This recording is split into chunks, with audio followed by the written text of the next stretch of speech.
between people, interpersonal conflict, and then conflict within groups, like a family group or a work, and then conflict between groups, such as police and the community, employers and employees, and at the bigger between group, bigger context, global conflict. So it is up to our faculty and our students at what level they want to teach and study about peace and conflict. So with the current COVID-19 era, we realize, like all of you do, that we are stressed beyond our limits. This isn't normal stress. We are all kind of stretched thin, overly stressed. And stress leads to fewer resources for coping, for dealing with, including for dealing with conflict. And data shows that the rates of domestic violence are increasing, and reports of child abuse are kind of problematic because while stress is higher and it may contribute to child abuse, reporting it is a little bit more difficult since children are not at school where the majority of reporting usually happens. So we reached out to these wonderful people who are going to give us some tips on how to build resilience and how to deal with issues related to child welfare. I'm going to introduce them. You can read their full bio in our event description. I'll just review some of the highlights. Ms. Tanya Rollins works both in the fields of child welfare, and she's also a professor at Texas State University at the School of Social Work. She has worked in the Texas child welfare system for 29 years in roles as an investigator, intake specialist, intake supervisor, training specialist, and training manager. Tanya is currently the Child Protective Services Disproportionality Manager for the Texas Department of Family and Protective Services, and you'll soon understand what disproportionality managers do. In this role, she's charged with examining the racial and ethnic disparities in the child welfare system while working with internal and external partners to eliminate the disparities. She's been instrumental in the implementation of the Knowing Who You Are project in Texas.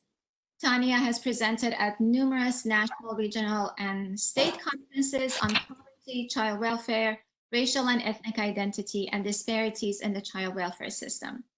She holds the belief that we must unpack the why of all disparities that lead to poor outcomes for children and youth and develop strategic plans to eliminate the disparities. She's committed to engaging individuals and organizations in this important dialogue. So that's Tanya Rollins. Kenneth Thompson, his experience as a parent educator, facilitator, mentor, and talk show host serve him well as fatherhood specialist for the Division of Permanency. His previous assignments include lead host for the Dad Show and a featured facilitator for Focus on Fathers. Mr. Thompson is a certified facilitator in multiple national fatherhood curriculums. Kenneth served as director of All American Mentoring Project, a mentoring program with an emphasis on children from single-parent homes and low socioeconomic status. He's the former president of the Board of Trustees for the Pflugerville Independent School District, where he was the first African-American elected to political office in the Pflugerville community. Kenneth also served as board chair of a New Entry LLC, a program charged with providing counseling and transitional housing to formerly incarcerated men. Additionally, he served as the chairman of the board of directors for the Overton Group, which focuses on multilingual education in Head Start. He served as vice president of Parenting Across Color, a transracial parent support group. And Kenneth served as the co-chair of the Austin Travis Reentry Planning Council.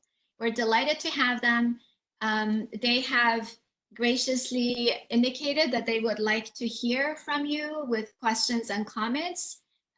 So if you have a question and comment at any point, just type it into the chat box and one of us will relay it to them. So without further ado, Tanya and Kenneth. Thank you. Thank you very much for having us. We both feel like these topics are extremely important, so thank you very much for giving us the platform. Did you want to say anything, Kenneth, as we get started? I echo your sentiments. I think anytime we can talk to the community about child protective issues, I think it's a good thing, because I think we collectively know that we are all in this together, and to make progress, it's going to take all of us to be together. So I'm looking forward to this conversation. Thank you. So you can go ahead and go to the next slide. Go the next one after that. There we go.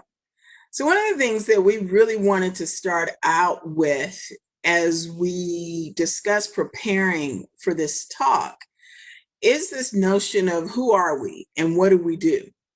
One of the things I often tell people is most of the knowledge about child welfare comes from television. And if you really look at child welfare on television, they are always really going to show a caseworker doing one thing and one thing only. And usually it's not about an investigation, right? It's not about helping families. Typically what they do is show a caseworker removing a child. If you really think about your Sunday movies and your drama TV shows, all your medical shows, right? But we wanted to make sure we started out by giving you an accurate view of what child welfare does. So in the state of Texas, CPS, or Department of Family and Protective Services, first we operate a central place to report abuse and neglect. From there, our cases go on to our Child Protective Investigations department, where they investigate abuse and neglect. They look to see if a child is in danger, if there are safety concerns, if there are risks. And essentially their job is to do the initial investigation and make sure children are safe. The next phase really is our Child Protective Services ongoing division, which looks at family-based safety services and our conservatorship division if children are brought into care. All of these are under the umbrella of the Department of Family and Protective Services. Now, one of the things that we didn't put on here was our prevention and early intervention, Yes. right? And one of the reasons for that is because we want to talk about it. However, we don't often talk about the prevention part of it, right? So when we're having this conversation, we don't often talk about the prevention part. One of the things that was mentioned is that we were asked to have this discussion because of COVID-19. We know that the majority of our calls come from 3 different entities: medical personnel, teachers, and law enforcement. And in the age of COVID, when we are practicing physical distancing, and I'm not saying social distancing because I am really trying to change a lens here. I got you. Makes sense to me. Yeah, right. We need to still stay social. But in the age of COVID, we know that essentially those 3 entities are the entities that really aren't seeing children, right? And as a matter of fact, in the age of COVID, we actually told families not to go to emergency rooms, right? Don't go to emergency rooms. Don't go to doctors unless you really needed to. And when children aren't in school, teachers aren't seeing them. When children aren't out on the streets, law enforcement isn't necessarily interacting with them, nor are other community sort of resources. And so one of the things we happen to know is that at spring break, our intakes always go down. Kids go home, right? They're on vacation for that week. Due to COVID-19, our intakes, they never went back up to the level that they normally go back up to. And I've been on several national calls. This isn't an Austin trend. It's not a Texas trend. It's a national thing, right? And folks are concerned because they're not laying eyes on children. Do you want to add something, Kenneth? Well, no, I was going to add to the fact of the matter is that, and I don't think no one really thought about the impact of this stay at home, keep shelter, the impact it was going to have on those three entities where they will not be able to see the children, and the children who are perhaps the most vulnerable, or perhaps are the ones who are not being seen at this time. And so I think when you think about COVID, you start seeing the multiple levels that it has, or the impacts it has on families that we normally get a chance to perhaps service that we may not be providing those service to right now. Right. And we also know that in the age of COVID, we know that while other crimes have gone down, there have been more incidences of domestic violence or family violence per se, right? And when we talk about, the title was Behind Closed Doors, we know that that's where child abuse and neglect occurs, right? And essentially, if no one is laying eyes on these children, you have children who are potentially in danger that are not going to be brought to our attention. And that's what, and to your point, I think that's what I mentioned earlier. It's so important that we have this conversation with the community, because now there should be additional eyes on these children other than those three entities. And those eyes should come from the community and from their family members in terms of what they need to be looking for to make sure to ensure children's safety. Right. And Kenneth, I'm glad you mentioned family, because relatives, they make up not about 9% of the calls to our hotline, right? And if we're practicing physical distancing, but we have a mentality of social distancing, then even relatives may not necessarily be putting eyes on children the way they were before. Yes, and I think here what we have to make sure is the messenger, but how that message also is being internalized by some of the families that have need services, but they may be hearing multiple messages, and they may not be following through with the message they should be in terms of making a call about their children. Yes, yes. If I may jump in and ask a question. Sure. From your experience, what are some of the things that make family members hesitate to call and report? I think this. Let me. Go ahead. I think one of the other things that I think that we have to be mindful of in this arena is that the secondary conversation that takes place in communities about child protective services.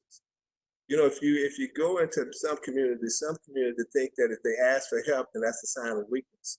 But also, if they ask the wrong system for help, then that may have some consequences on it. And so, until we again improve this message that we are not here to take their kids, we want them to keep their kids. But I think also, again, there may be missed messages that they hear about who Child Protective Services is all about. And that may add some reluctance within families to reach out and call CPS. Yes. And I think within families as well, I think it is sort of a natural response that we handle things in-house, right? But specifically, and you can go to the next slide because I think this is a perfect segue as well, is that when you begin to look at communities that have been historically oppressed, and when you begin to look at communities in which the relationship between, as Kenneth said, the entities that you would be coming in contact with, where the outcomes are not necessarily positive or viewed as positive, then you don't necessarily want to have anyone involved with the system, right? And that's where calls like this become extremely important, so that we can really talk about, and Kenneth said it very well, is the fact that CPS does not want to remove children, although that may be the public image. The goal is to help, right? And to assist and to keep children safe. But we also know there are some realities about not only child welfare, but other systems. We know that in pretty much any system in which a Black or brown person is a part of in this country, an indigenous person, those populations are typically overrepresented, right? And when we talk about child welfare, we're not any different, right? We are a system. And so when we start talking about who's disproportionately represented, you said earlier about that long, sort of title. And when we talk about disproportionality, we're talking about that overrepresentation of a particular population in a particular system as compared to their numbers in the general population, right?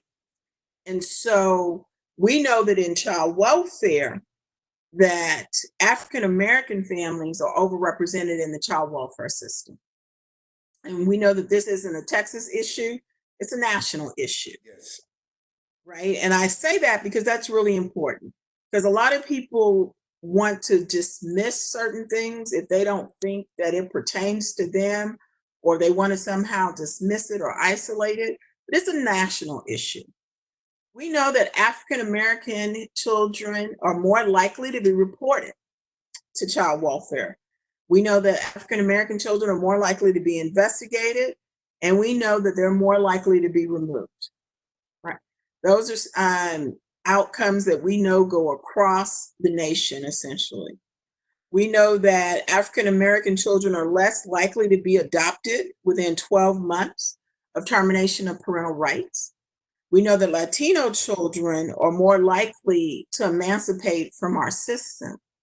We know that in different pockets of this country, our Native American indigenous brothers and sisters are more likely to be reported, investigated, and removed, and are to spend longer times in the system, as well as being less likely to be adopted as well. There are pockets where, including Travis County, where those outcomes apply to Latino children as well. And so there are some great authors who've written on this topic regarding the disproportionality or the disparate outcomes for children of color in the child welfare system. One of them being Dorothy Roberts, who wrote a great book called Shattered Bonds, if you get a chance to read it. So that's one of the outcomes, right? So Kenneth was talking about communities. If communities recognize that their communities are the ones that we're more likely to come into, and when we do zip code data, we can pretty much pinpoint, what zip codes people or child welfare is more likely to get a call about, right? That is going to, the word I'm looking for is induce a certain degree of fear. Absolutely. Right? Absolutely. Right. And I would say reasonable as well. So if they're looking at the data and they understand the data and they recognize, and I remember when I was a caseworker, and I remember the fact that I could drive up to a particular neighborhood and I would think I was in my regular car, not even thinking that anybody could tell anything out of the ordinary. They could tell when I drove up that I was with child welfare, and they would tell me that. Yes, and tell you, then that's the power of the secondary conversation. That's not the conversation they have with us, but that's the conversation they have when we are no longer there. And I think it goes back, when we think about this chart, we think about the race, the language, and poverty, and father engagement, and the LGBTQ community. How all of these things have a historical context, right? Yes. And then not only how they have this historical context, but how they overlap also. That can either do two things. It can often feed into the fear and the misconceptions of how systems work. Or if systems do the things that they think that the system historically has done, then it kind of reinforces their behavior and their logic behind how they engage and work with the system. I agree totally. And I love this image of this secondary conversation, right? Yes, Well, you know, some say neighborhood, and then some say hood. yes, this is true. And so, and we also we go back to the power of race and language and poverty, and we know that there's a different language that often they speak. You know, and one of the things that I think as an agency we have gotten better at is trying to respect that language and respect that voice also, and then recognizing that poverty isn't isn't your death knell, right? That just because you're poor, that doesn't mean that you can't be a loving and engaging parent. Also, so I think it's one of the attributes that we have room to grow, but we've gotten better at as an agency. And I agree with you, right? And you're talking about that evolution with some realities in place, right? And so one of those realities being around this concept of language and the fact that we know that we have a very large Spanish speaking population. But we know when we start looking at the population of caseworkers, of providers, of external stakeholders that are part of this child welfare system, because I always want to make sure that people are very clear. The child welfare system is not just made up of caseworkers, it is made up of the judiciary, it is made up of our providers and so forth. And so this whole notion that we're not necessarily able to provide services in someone's language, and that's very important because we all know that there's a difference between my ability to communicate with you one-on-one in a common language than with my ability to communicate with you through an interpreter. And even here in Travis County, we've done some work through the judiciary in which one of the things that has come up consistency is a lack of providers who are able to speak Spanish in particular. And when we talk about poverty, the reality is the majority of families who are going to come in contact with child welfare are going to be families who are impoverished. Yes. That's the reality of it. It is, and that is not to say, and I always want to be very clear, child abuse and neglect, it occurs over every single demographic socioeconomically. But the population that is more likely to come in contact with child welfare are those who are impoverished. And then you mix that with a combination of the difficulty in persons involved in the child welfare system being able to distinguish between poverty and neglect and which one is which, right? And then we talk about, and I'm going to let Kenneth talk about father engagement, but I'm going to talk on LGBTQ real quick. And the fact that when we talk about LGBTQ youth, the reality is we have a lot of lack of data collection. And so across this nation, it's really hard for us to really pinpoint data that accurately reflects the realities of this particular population. But what we do know is that we need to work on culturally responsiveness to the LGBTQ population.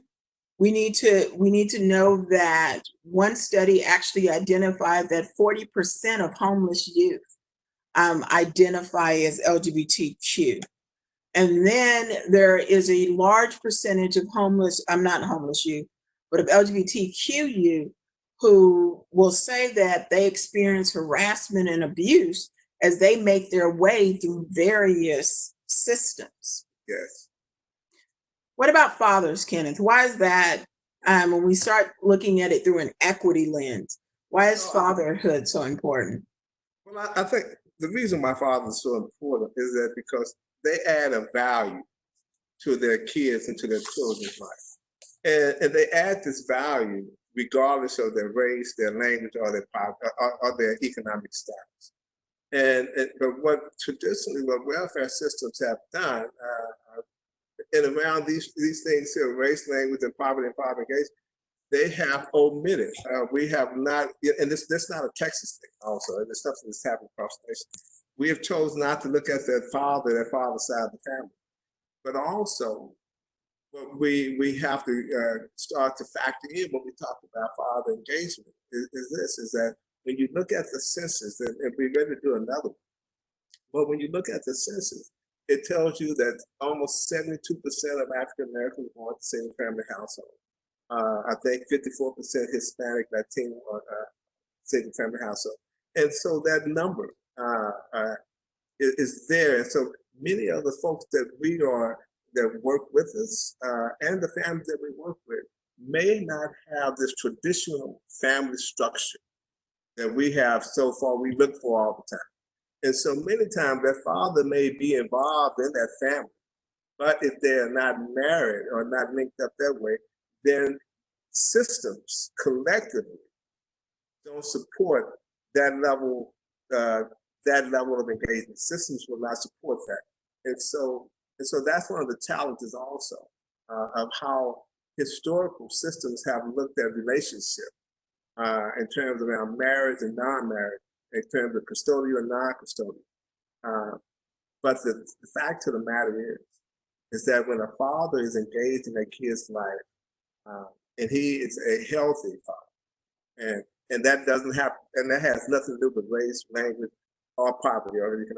But when he's a healthy father, then those are things that he passes on. He passes on some of those attributes, just as if he's not there, he passes on something.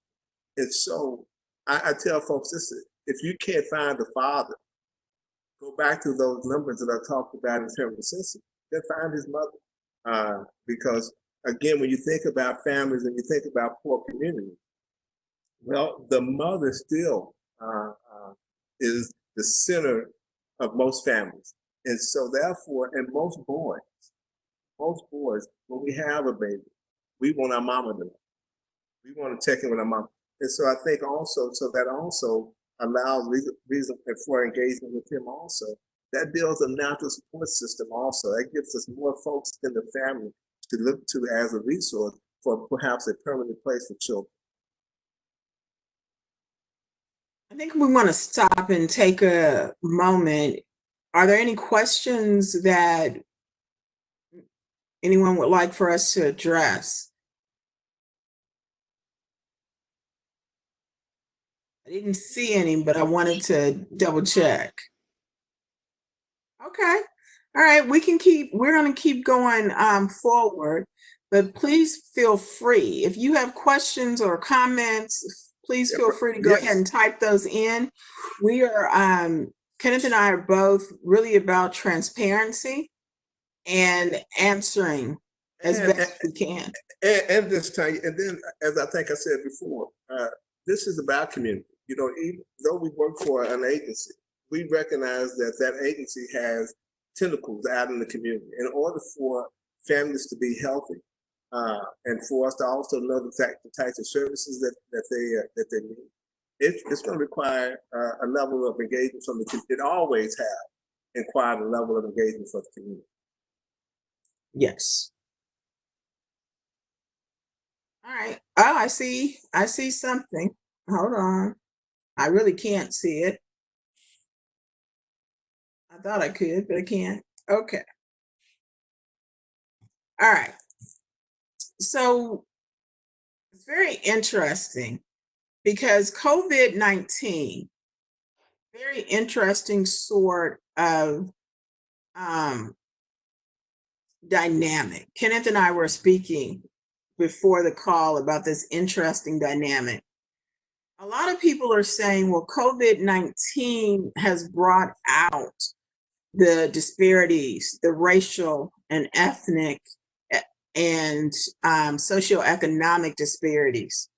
When in reality, what they have done is exacerbated existing disparities, right? And actually brought to light the inequities that were already happening. Matter of fact, I saw just a moment ago where someone said, hopefully online, hopefully the pandemic teaches us that we may live in a great city. It's a beautiful city, but the inequities are still here.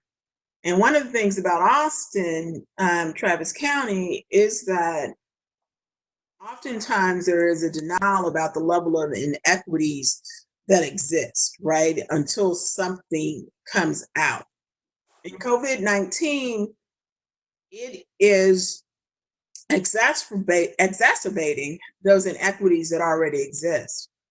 One of them is we have to talk about this exposure, right? And we talk about the exposure in terms of healthcare workers. And I am very thankful to our healthcare workers.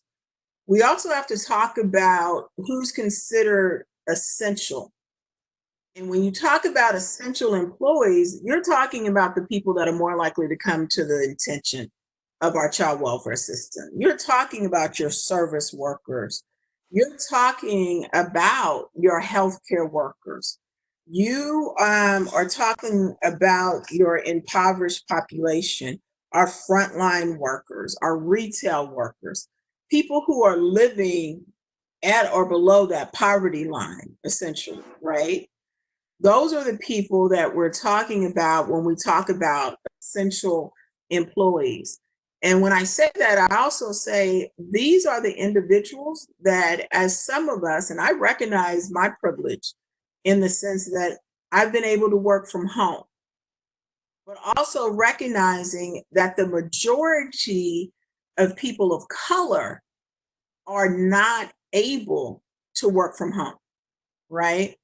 And that people of color are more likely to be in those positions that require them to be on the front lines, using public transportation on a daily basis, interacting with the public, and having a higher exposure rate. Hey, Tanya, can I ask? I want to ask this also, but isn't it amazing that we use this word essential for this population? But historically, we have treated them collectively as non-essential, and it's really amazing how this pandemic has flipped some things, and really again has exposed this underbelly of again, go back to that thing we talked about, language, right? What language? Well, we know who's feeding us today. I mean, we know who's, and it's the poorest of the poor who are feeding us, who in the fields, who the grocery store workers. And so it's really fascinating to see how this pandemic will see if it has anything in terms of shifting the conversation about social justice will be interesting. I agree with you. That is a very interesting piece about we've always considered them non-essential. We're now saying they're essential. When the crisis is over, will they be non-essential again? Are we actually going to change any of the underlying issues? Are we going to change the pay scales and so forth? I think all of that comes into play when we begin to talk about COVID-19 and social justice, right? And I think it falls right into who can get tested, right?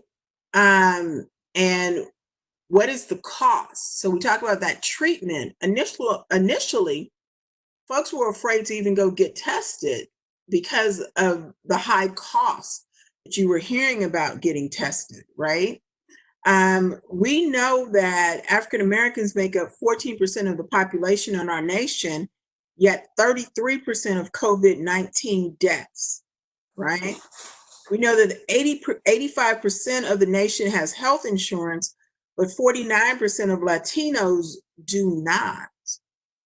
And we also know that with COVID-19, and we begin to talk about health insurance, some of the data that is recently coming out is this notion of job-related health insurance. So although you may have had a larger percentage of individuals prior to COVID-19 who were able to say they had health insurance and pretty good health insurance, if it's job-connected health insurance and you are now unemployed, you are then also more than likely going to be out of it. There's also this notion of distrust, right? Kenneth, you want to talk a little bit about distrust of the medical system? And then I also see a couple of questions in there. I can't see them, but I know they're there. When you think about the distrust of America, of the medical system, again, it goes back to the history, but also I think we alluded to it earlier. The medical profession is one who does a lot of reporting to the agency, and so it goes back again to the secondary conversation. Someone would say, "Well, if I go to the doctor, then what's the cost? Do I go to the doctor, and does the doctor then call in Child Protective Services on me?" And then also, that's when I'm dealing with a child, but also for an individual. We have, in some communities, we wait to the last minute to actually go to the doctor, because we do all of these things because of our insecurities and because of things that we've been told, and then also because of the cost. We hold off until perhaps our illnesses are in the places where it's going to take a lot more to recover from. And so that inherently ended up costing us more as a family collectively. And then there's also always been some history around, medical. I mean, if you think about the conversation that runs parallel in some conversations where we talk about Black mothers who their infant mortality rates are higher than others. And so all of those things, what we have to understand about the families that we serve is that there's nothing about the community that they live in that they don't talk about, they don't hear. And I think what happens is sometimes folks from outside of those environments think that there's conversations that those individuals don't have collectively. And I think they have them collectively. And I think once we start to really value those conversations they're having collectively about all of those issues, we then can provide pathways for them early on to have faith in systems, which many of them do not today. And I would also add, we use this term historical, but I also want to talk about current practice. Because oftentimes what we do with communities of color is we want to make sort of an assumption that their perceptions are not based in reality. And with that, we know that there have been plenty of studies. Matter of fact, I tell people somehow we have managed to be overstudied, restudied, and tri-studied. We know when the reality and the data continues to show that people of color have tended and still tend to get subpar medical service, right?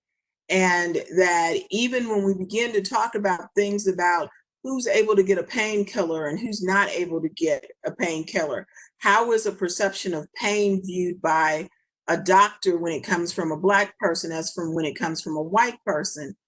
We know that those are realities. When we talk about Black maternal mortality and infant mortality, right?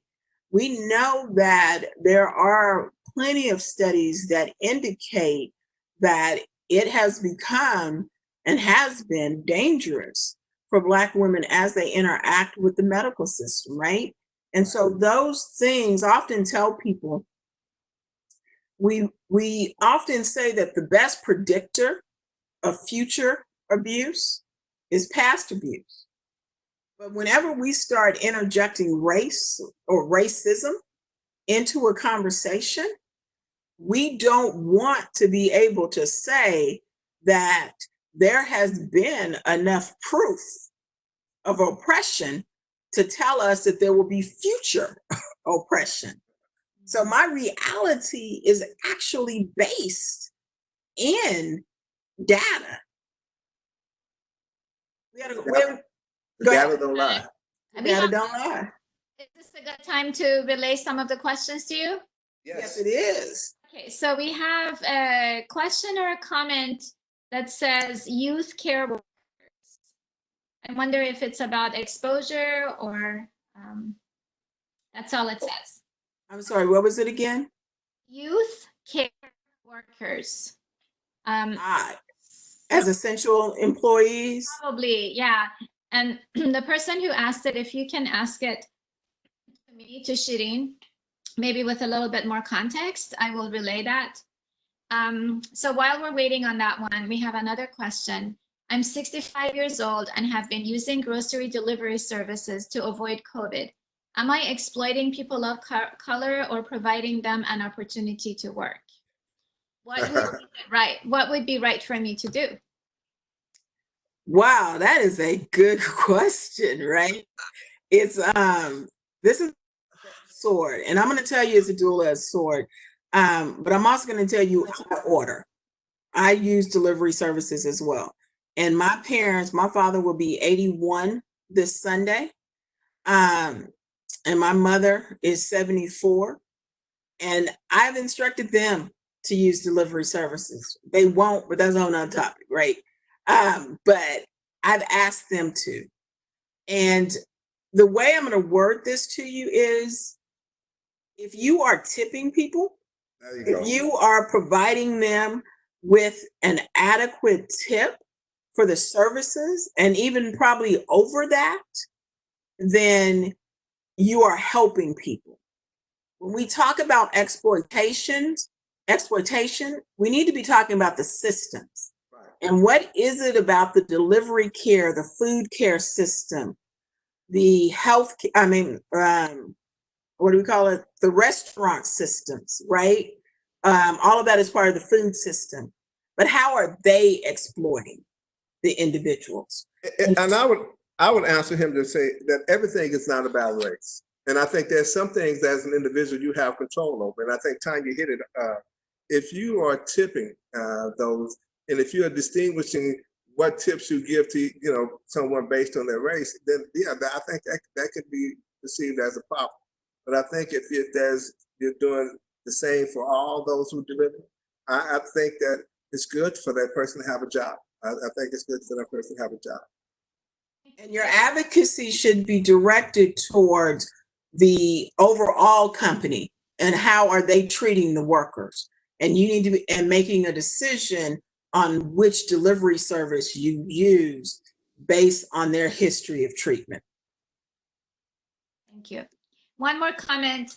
The media also contributes to the distrust of medical system. Oh, absolutely. But I will say this, it's not just the media. I would say this is that there's some community that has lived it. And see, you don't need the media. Now, the media may reinforce that distrust, all right? But when you have experienced it, you don't have to have someone else to tell you about your experience. And so, go ahead, Tanya. No, I was going to just say, I agree. I didn't mean to cut you off. I really agree with that. I think what happens is the media tends to highlight things that, as Kenneth said, the communities we're serving, they already know that it's happening. As a Black person, I already knew about the Tuskegee experiment. I already knew about experiments in the past with foster children. I already knew about those sort of things. And so the media bringing it to light, I think what happens is it brings it to light for a population that may not have known about it. When you begin to talk about communities that have been marginalized, most of the time, all it is an okay, all right, sort of moment. They brought it to the surface. Was there another question? Not yet. Okay, all right. So not a problem. What we really want to get down to is this economics piece, because early on, one of the things we said was that essentially you are more likely to come to the attention of child welfare if you are impoverished. And most of the economical aspects of COVID are really going to hit those individuals who are already being hit.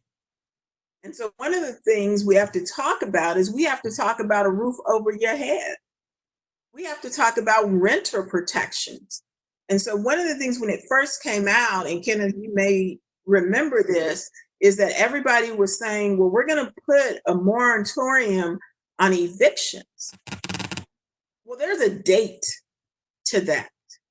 And that still requires you to have enough money to pay back rent, right? So most landlords aren't just saying, I'm going to let you out of it. You don't have to pay me anything. What they know is that because of the executive orders, they can't evict you now. But at some point, when the executive orders lessen, they will have the ability to evict you. You still have to pay your rent. And Texas is a state in which renters already have very little protection. Kenneth, you were going to say? Well, I also want us to factor in also, when you look at these communities, look at the urban community, how we have defined urban. And now, you know, because those folks are going to be hit hard in the urban center. But then also you have this suburban. You know, I mean, when you think about who can be tested, you know, when you have been, if it's been justification has required you, or you've been displaced in some capacities, right? Now you're in these suburban communities where, you know, you're not buying homes, you're renting homes. And so I think, again, that rental protection, when it fades away, I think we are going to see an uptick in both homeless people and folks seeking out additional resources. And I think you also have to talk about this issue of housing costs. Recently, I looked at some data which showed for Travis County, and this really blew my mind. I need to tell y'all this. It really blew my mind, which is you essentially were going to have to work. It's like if I'm not mistaken, it was like 120 hours a week to be able to afford a 2-bedroom home. I don't know about y'all, but I didn't even know that you could work 120 hours a week. I don't think that you can. I don't think that anybody humanly can do that. And so, you know, one of the things we talk about is, okay, people say, well, people were given $1,200. If you live in a city such as Austin, $1,200 did not even cover your rent.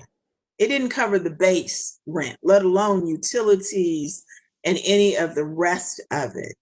And so you also have to ask yourself, as this progresses, how are those housing costs going to change?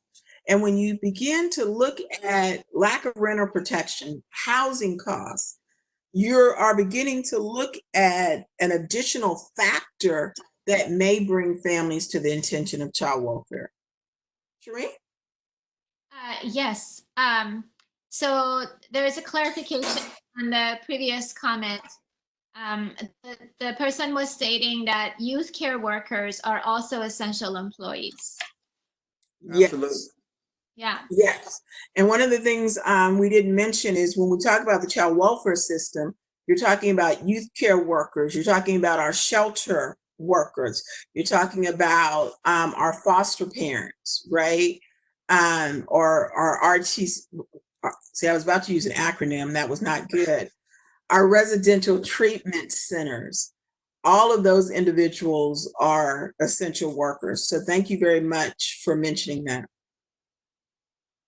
I tell you, it sounds like the next way we're going to talk about formerly incarcerated men and women returning home. Yes. You think about, again, let's go back to the word disproportionality. We are disproportionately incarcerated. And now with this COVID, and go back to the word poverty that we talk about. And so as we start to release, and we want all these men and women back home, but also the resources that's required for them to fully understand how to navigate the system are not there.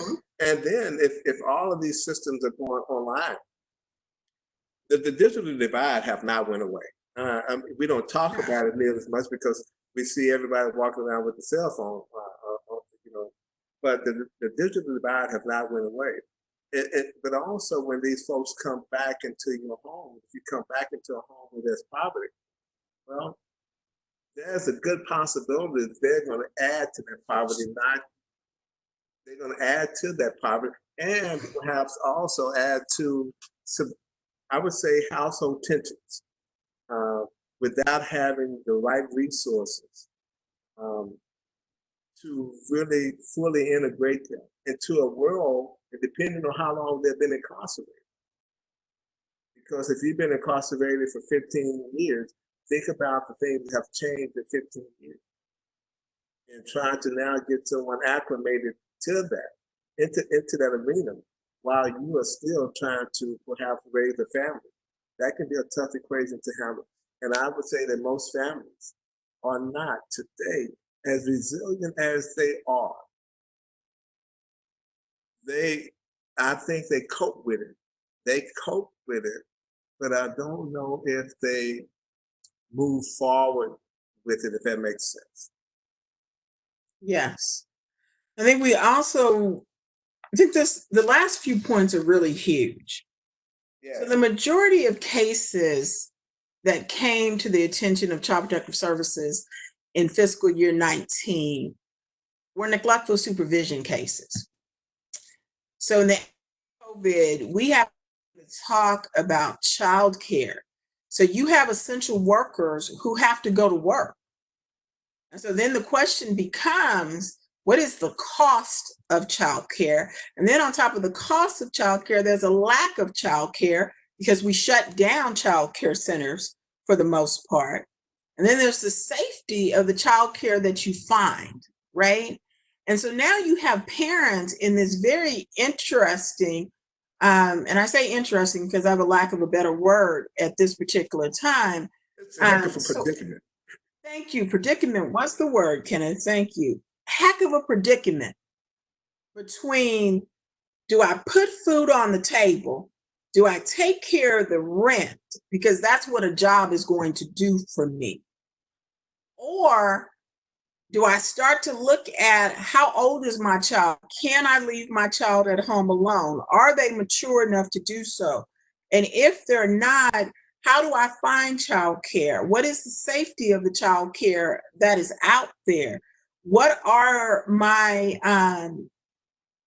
choices here? And COVID-19 has really heightened that aspect of it when we when we shut down pretty much every system. Kenneth, were you going to add anything? No, you look no. like you're going to say something. No, I'm just, when I think about what people are up against, and we talked about language. We want to open things back up, but yet there's still some things that those folks who we need to open things back up are closed. And they have not the power to influence either one of those things.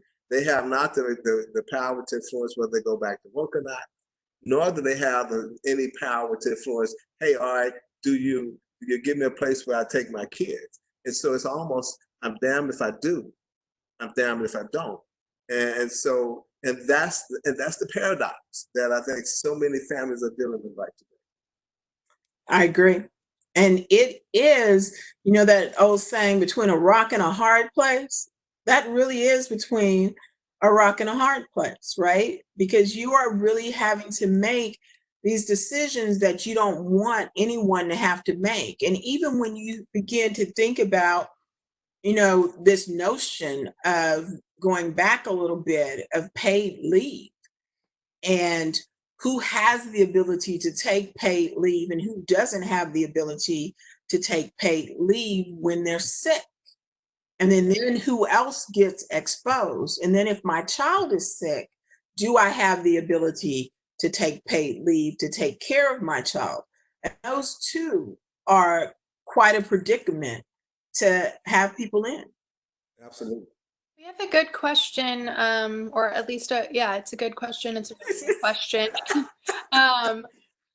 So just to ask you at this moment, the question is, will CPS lower standards for neglect given what people are up against? So how are you guys as an agency responding? No. You can't lower your standards when you think about children. And I would think that should be the last thing that someone considers. I think if anything, when you think about children, when you think about this thing, trauma, it's no need. It's no need to lower standards. I think you want to maintain your standards, but not only maintain your standards, but also encourage families to maintain the standard. This thing for us is about safety. It's about keeping kids safe and allow them to build themselves to be better human beings. And so lowering standards is not an option. And I would also add that the standards for child protective services are not set by the agency. They're actually set by the legislature. So when you go to the Texas Family Code, the Texas Family Code is very clear about what is, well, as clear as it can be, about what is considered to be neglect.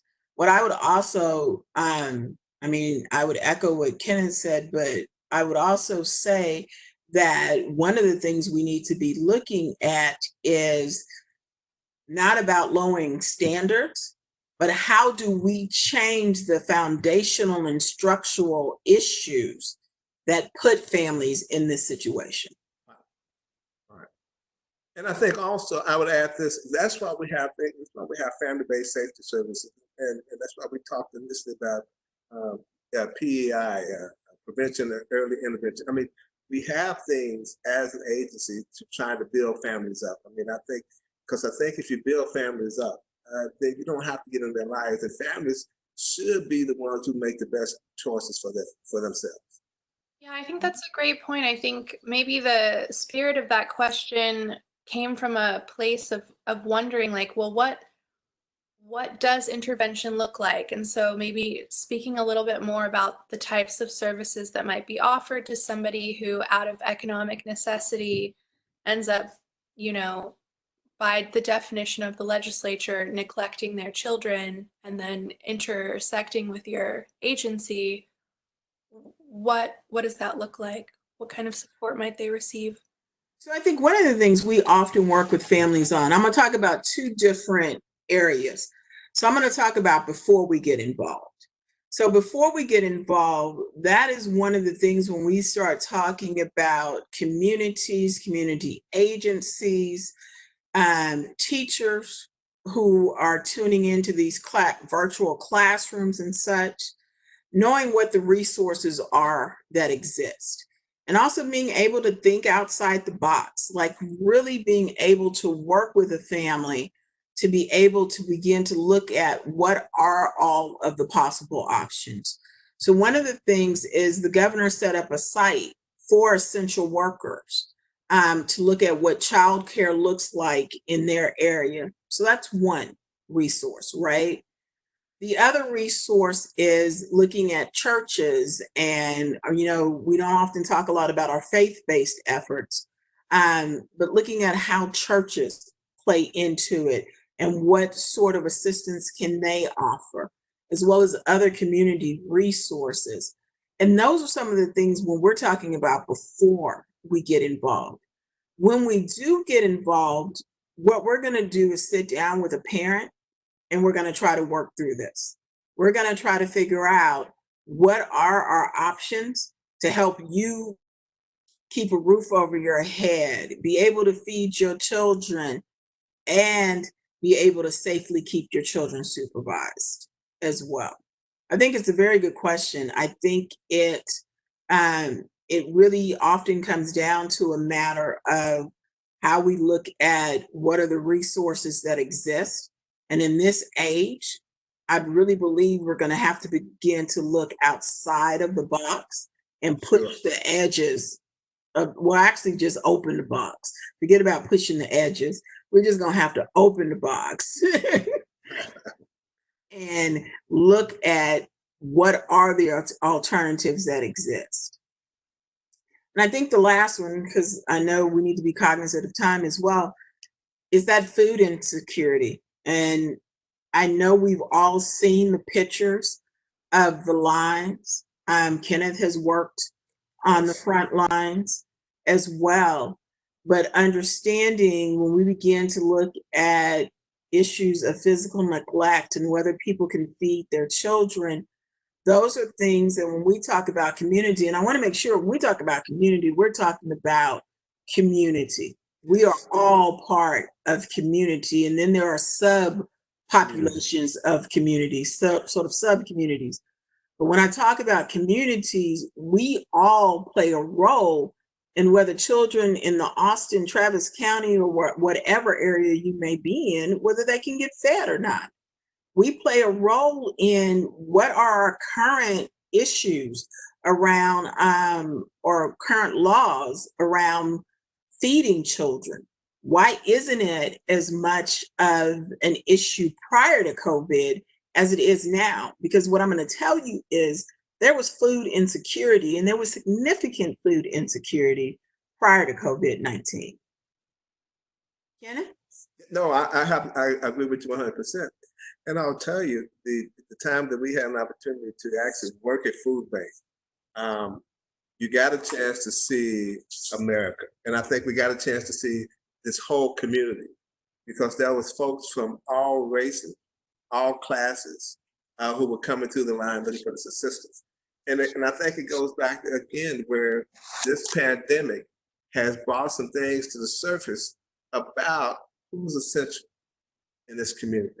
And then also it's brought some things, should bring some things to light about how many of us have value, where all of us have. I think we're starting to recognize that more people have value today than I think ever before. And I don't think that's a bad thing. But I think it's a bad thing for having a pandemic to raise those things to the surface where we are now conscious of. And the pandemic has brought to light just how many people and what populations we've considered to be disposable. Absolutely. You want to go on to the next slide? And we're just going to do that one real quick. We've already talked about all of these factors, and I'm hoping that we've been able to make the connection along the way are very much interconnected, right? COVID-19 is merely exacerbating the inequities that were already in existence, and a lot of the inequities that would bring people to structural inequities that would bring individuals to the attention of child welfare. You want to go to the next one? No, before you leave, I want to say this to add up to that. What this COVID-19 has really done is really identified poverty. I mean, when you start thinking about poor people, I mean, who are really, really facing the brunt of this system right now. Right. And we can't not say that in reality, you cannot separate impoverished individuals from race and ethnicity. Because of the foundation of this country, they are linked, and they will probably be forever linked. But we also know that persons of color are disproportionately represented in our ranks of the impoverished as well. Absolutely. Really quick question from the audience. Somebody's wondering, does CPS and TEA, I'm not sure if by TEA they mean Texas Education Agency. Yes, okay. Have any new joint initiatives to help take care of children at risk of hunger and abuse? I wouldn't say necessarily that they are joint initiatives. I know that schools around the state, and my sister-in-law happens to be one of those frontline workers going to work, providing food for families. The education agencies or in school districts, I'm going to tell you, I believe they've done a great job of being able to make sure that children are getting fed during this, at least 5 days worth of food during this pandemic. And just 1 minute. When we start talking about food insecurity, we really have to do some recognition around that the food deserts that people are talking about now, or the areas that lack healthy foods and so forth, they were in existence before COVID. I do think that in looking at schools and schools recognizing that even if children weren't coming through their doors every day, they have to feed children. I believe that's huge. Absolutely. No, I was going to say that we do have an education specialist that works sometimes in concert with TEA, and that's assignment is trying to make sure that children are treated fair, particularly children with disabilities that are treated fair through this educational process. I agree. Kenneth, you want to talk a little bit about this building community resilience? You want to start us off? Well, I think, you talk about representation matters. And I think it matters when you think about resiliency, because I think our families, in particular poor people, demonstrate resiliency all the time. And I think that sometimes they are actually punished for it. And what I mean by that is, they will have a large family living in one place, in terms of, because that's the only thing they can afford. But they are trying to keep family together. But I think also, when you think about representation matters, having someone that can talk to them, or some agency that can talk to them about resources that they can also draw from, that kind of helps their family, help them build a stronger connected family and make better decisions or healthier choices for the next generation, right? And so I think when I think about that resiliency, I think about, providing that opportunity to stay connected through generations, but also building the next generation, so therefore the next generation don't go through the same things or process information the same way that it's being processed today. And while understanding essentially that when we start talking about the issues of social justice and inequities that exist, that if we don't change systems, then families will continue generation after generation, because we need to change systems. We need to change the transparency from systems. We need to be able to listen to the voice of community. I often tell people, and I tell my students this all the time, we use this term, the voiceless. Somehow as social service individuals and so forth, we talk about we're giving a voice to the voiceless. No, they've never been voiceless. We just don't listen to their voice when they use their voice. All we have taken away from them, and what we have taken away from them at times and replaced it with our voice.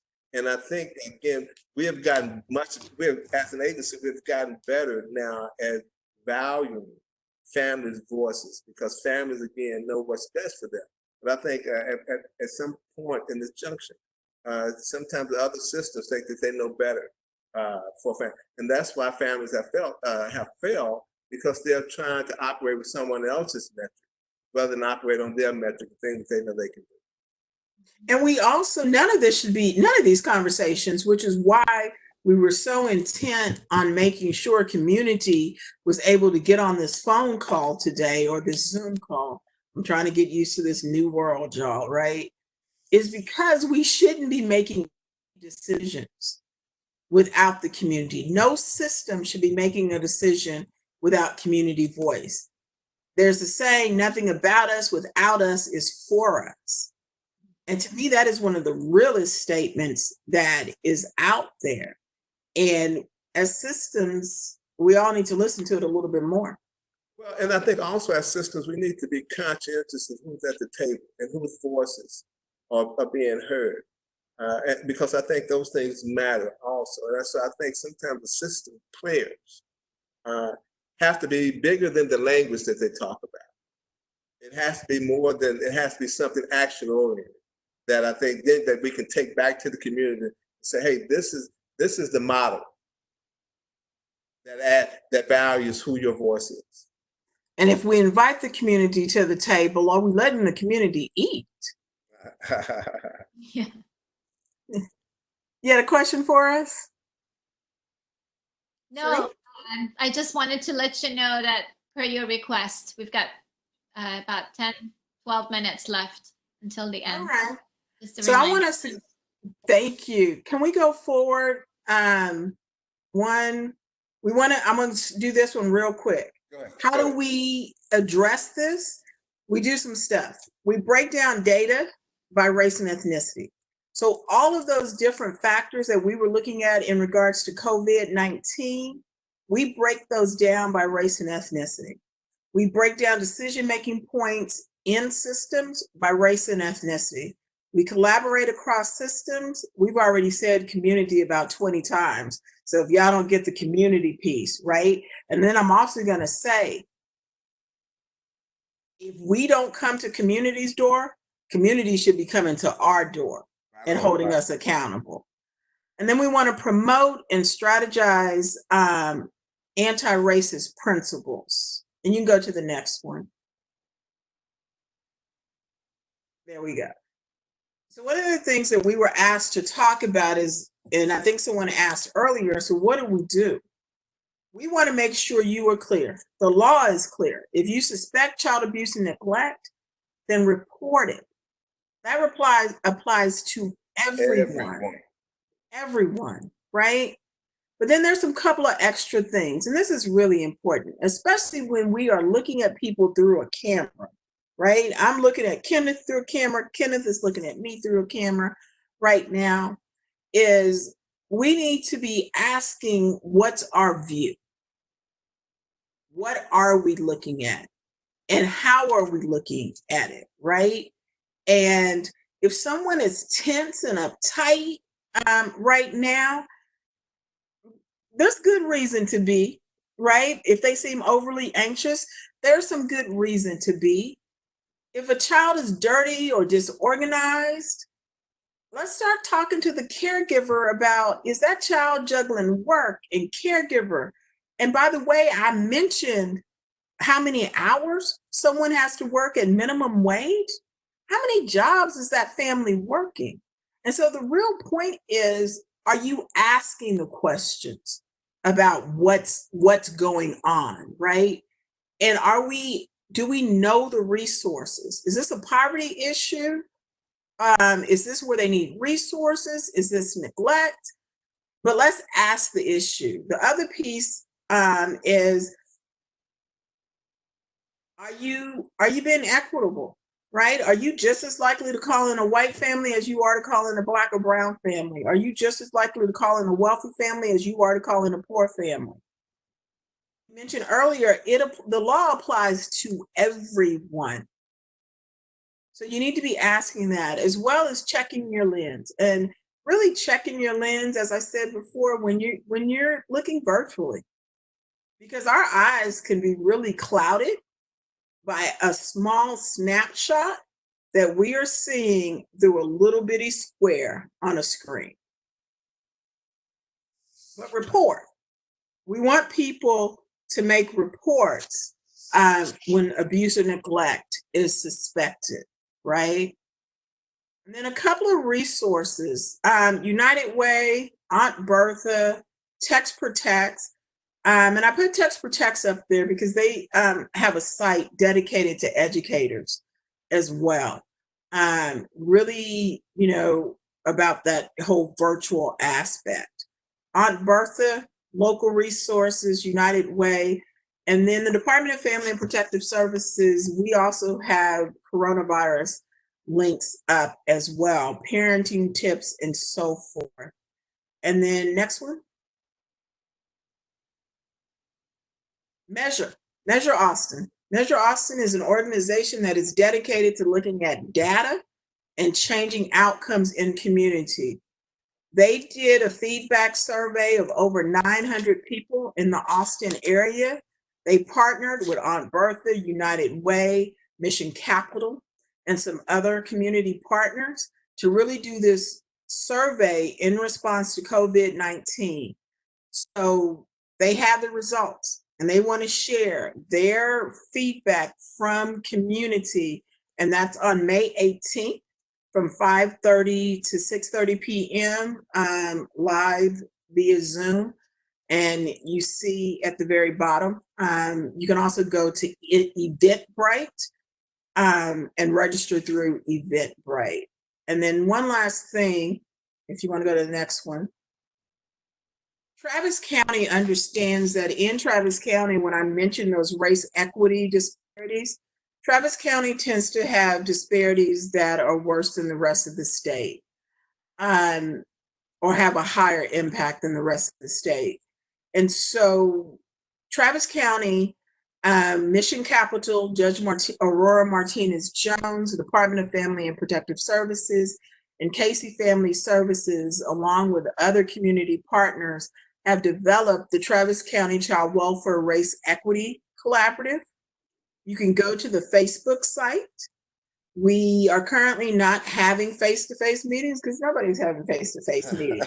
But if you want to know how to get involved, please go to the Child Welfare Race Equity Collaborative site. It is an opportunity to be at the table, and we guarantee that this is a table where community is not just invited, they're allowed to eat. Kenneth? No, I think that's a wonderful. I think that collaborative is a wonderful thing, and I think more people should tap into it. I think more people should tap into it because, again, I think that's some of the data often surprises a lot of people in Austin, Texas, and Travis County about their numbers in terms of disproportionality in most of their systems. I agree. All right. Any last lingering questions? I think we've probably taken it all the way to the end, haven't we? We have 5 minutes. All right. In our last 5 minutes, any questions? I'm going to take a sip of water. So here's your chance to type in any lingering questions. And while we're waiting on them to type, I want to also mention that we talked about it just a little bit about this suburban, how so many folks have been pushed out of or displaced, but not only have they been displaced, but now you don't have the services. There's not bus lines there. There's this food desert, and yet on top of COVID, you talk about all these underlying conditions that when people of color have them and those outcomes. I mean, some things shouldn't surprise us in terms of the outcomes of this. I agree. So a comment from a participant who says you were both very informative. Thank you. You're very welcome. Very welcome. Thank you so kindly. Thank you so kindly. And I can second that comment. Thank you. A lot. Thank you so much. You're welcome. Thank you for having us. You're welcome very much. So this session is recorded. Once we have the captions, the closed captioning done, we will post it up, and feel free to share it with with the community. Will do. Will do. Thank you. Okay. Please be safe, everyone. Wear your mask and physical distance. I like that. I'm gonna use that more free. I like that. I mean, I love that because social distance doesn't work for me anymore. In fact, it's not even part of my vocabulary, social distancing. I can't do that. That, but I can physical distance, right? So yeah. There we go. It's incorrect. All right. Yeah. So Kenneth, we have a couple of minutes. Tell us about your radio show. In your bio, you had references to it. Yeah. Oh, I do a little talk. I do a little community radio on the Voice of Austin, KAZI 88.7. I do it on Wednesday morning. It is a call-in show. In fact, last week I had District 1, Natasha Harper Madison with me. And we try to bring a transparency, give the community a voice.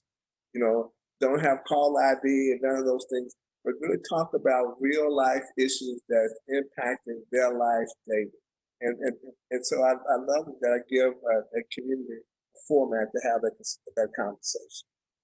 Great. That's 7 a.m.? 7 a.m., yes. And I like that I'm in the middle of the week. I mean, I'm Wednesday, so I tell us we need to ride the hump down. It's time. Let's come on. It's hump day.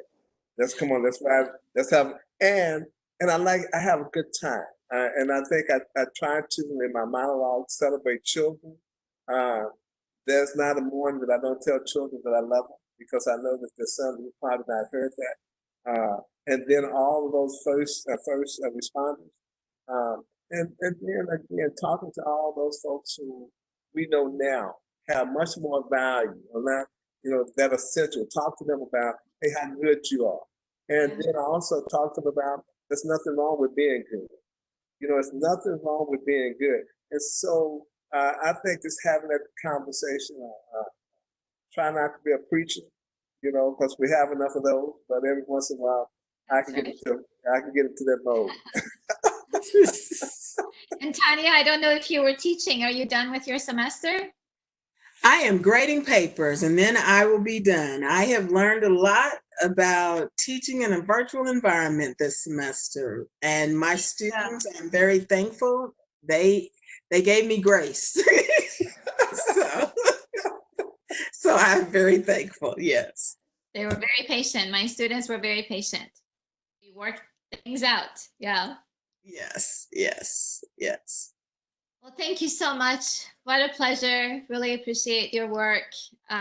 The work that you do every day, you've done for decades, and giving your evening to us this week. Appreciate it. Yes. And I just want to end by saying thank you to our caseworkers. They are still out there and they have been out there every single day. So thank you very much. Right on, right on, right on. All right. Thanks. Since we're still on, please complete the survey after you log off. It's a very short survey. Thank you. Thank you. Good night, everyone. Good night. Good night.